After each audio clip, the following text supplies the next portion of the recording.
Well, welcome back to Pennsylvania. I'm going to try and make a short video and talk about a couple things maybe we haven't mentioned before, or just reiterate some key points that have developed or we have been working on. So Tim and I are in a two-player game.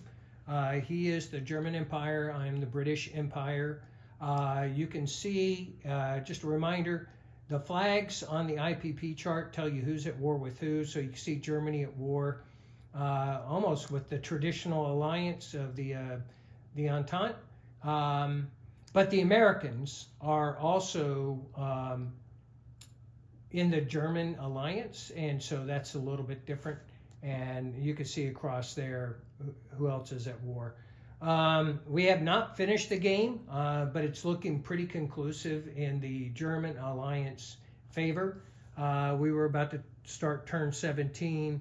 The game goes to rolling for variable ending on turn 22. So that's a lot of turns. And quite frankly, he's got about a 35 IPP, about a 45 IPP advantage overall with his total alliance. Technology. So some things that we've done with technology and diplomacy I'll talk about in a minute. But let's go over here to the actual game table and just while we mention a few things. So we've talked about the fact that the majority of the 36-page rule book that comes with this game covers the objectives, the technology, and the alliances. And that's where the majority of effort is really involved in this game, and stringing together the rules between Global 14 and Global 36. And we continue, I will be the first to admit, while there's a lot of similarities in Global 14 and Global 36, we do continue to run into maybe my misunderstandings because I have more Global 14 knowledge of, say, import rules versus Global 36 and so on. So I will admit that that's going to be an opportunity for all the players to kind of reconcile between the two. But the rules themselves still pass muster in stringing those two together. You're going to have to be aggressive. Tim, you want to talk about that? Because you were the German Empire, and you were very aggressive. You attacked and took out the French within about, what, 2 turns? Yeah, I loaded up on light armor.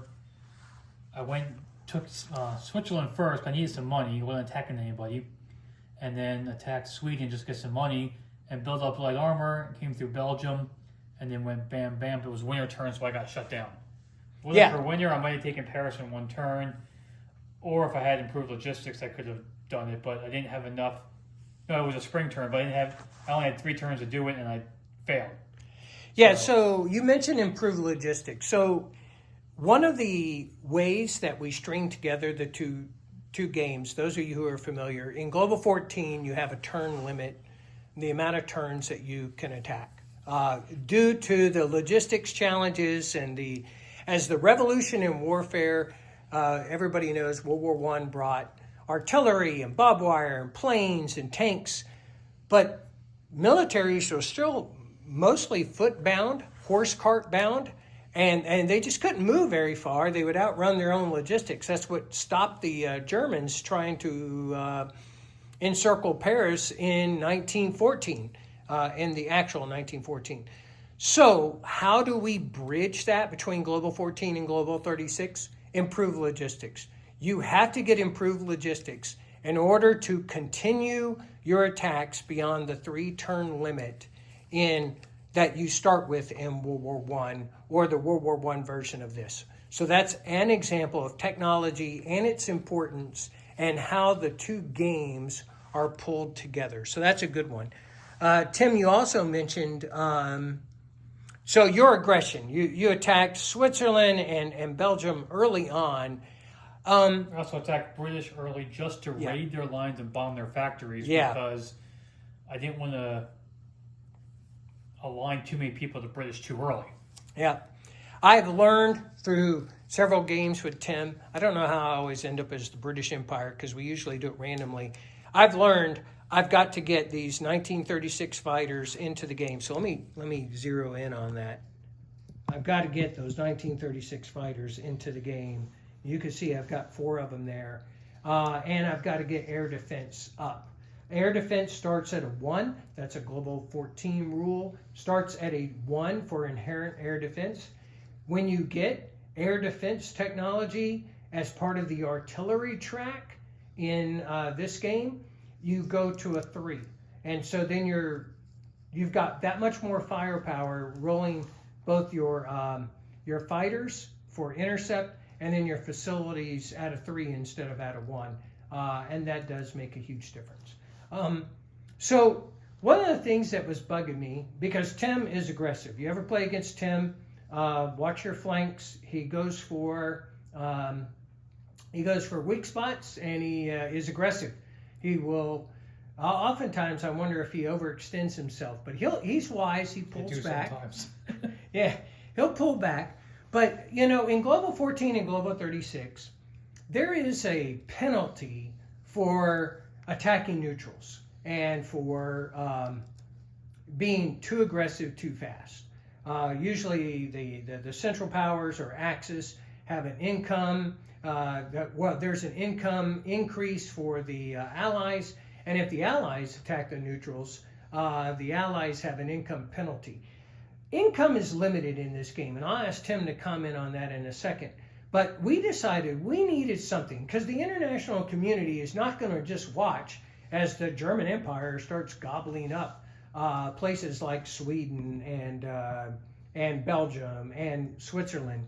So Tim and I talked it through, and there is a diplomatic response. I'm not going to go into the details right now, but there's a diplomatic response if those countries are attacked, those neutrals. And if you attack one of the minor powers with the reference sheet, there's a diplomatic response. And if you attack a major power like France, there's a diplomatic response. And they're each stratified so that there's this progressive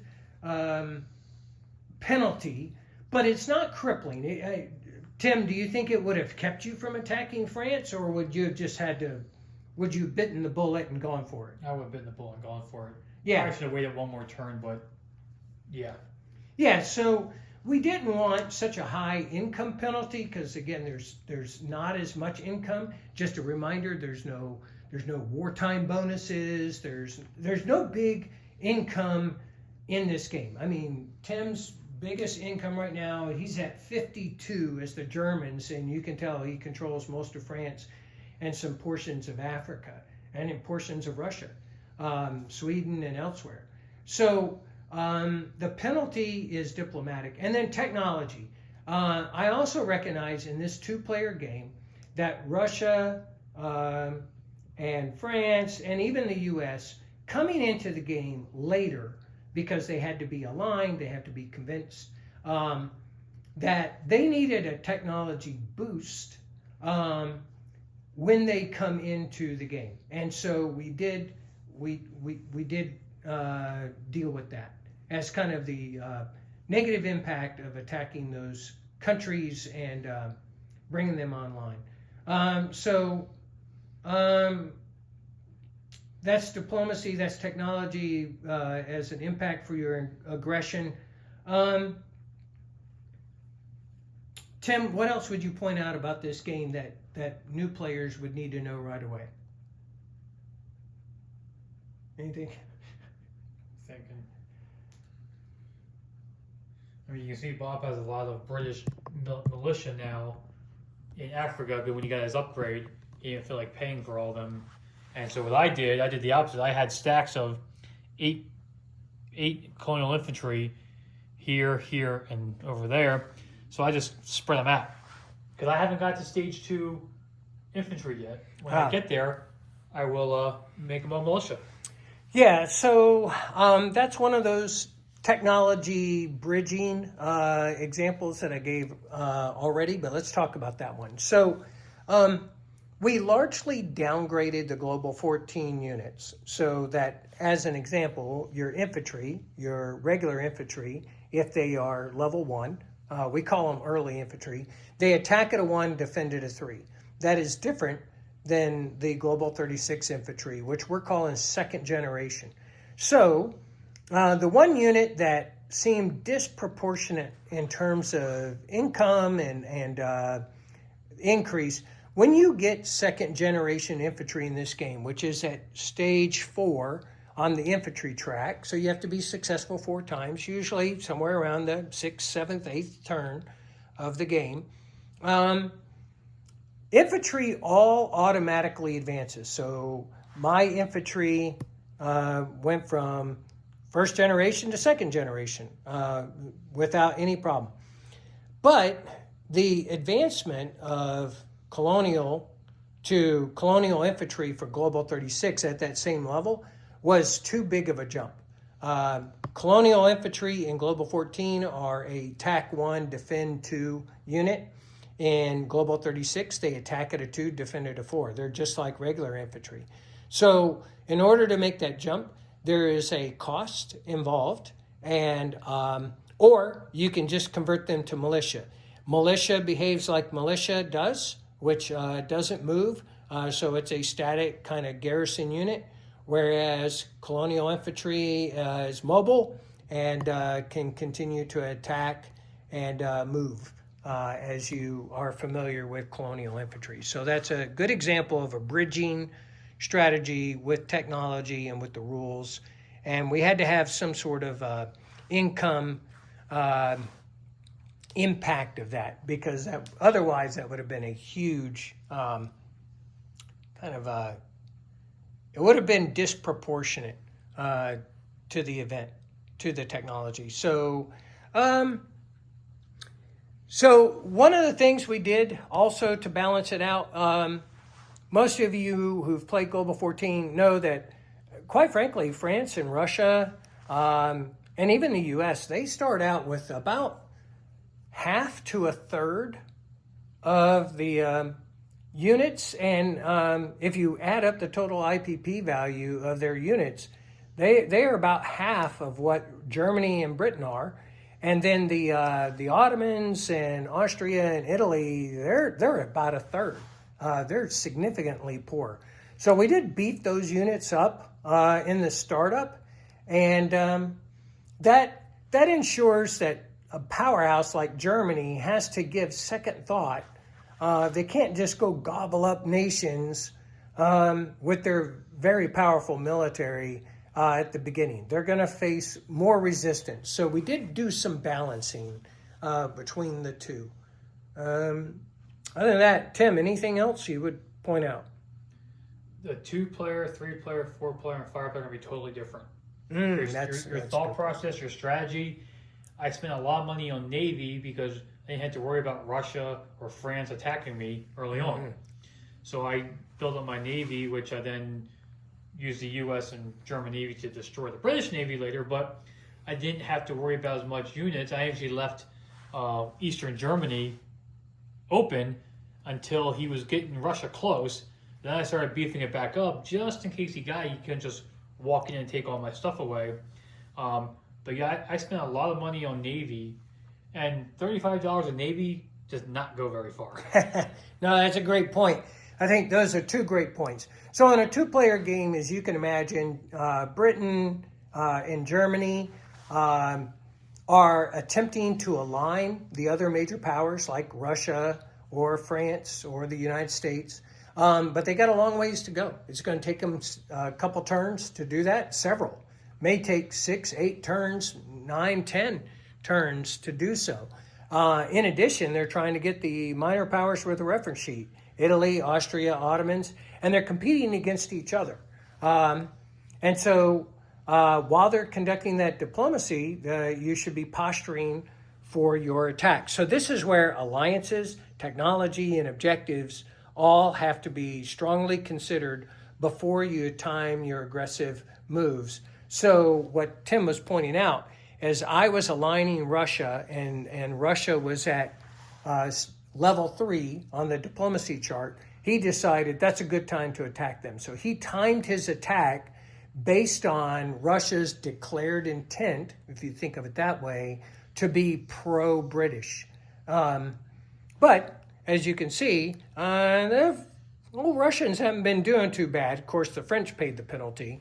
But he couldn't do it all. He couldn't take them both in short order. In fact, the Italians, which are also part of the British alliance in my case, the Austrians haven't been able to break in. The Germans haven't been able to break in. Now, they probably got about 2 turns before somebody breaks through. But, you have to time these things out. Now, if you can imagine, players, if you're a 5-player game, it's now Germany has to look in both directions the entire time and has to guess at what the Russian and French objectives may be, because France wouldn't necessarily be aggressive towards Germany if they had objectives that were more African focused and they had to worry about their neighbor, because they are also surrounded on 2 sides, and the Russians aren't exactly immune to enemies on all sides. So you're right, a 5-player game is going to be very different. Anything else? Okay, that's all from Pennsylvania. I will readily admit I've lost this game hands down, but it's been a heck of a fight, and we have, I think, put the balances in.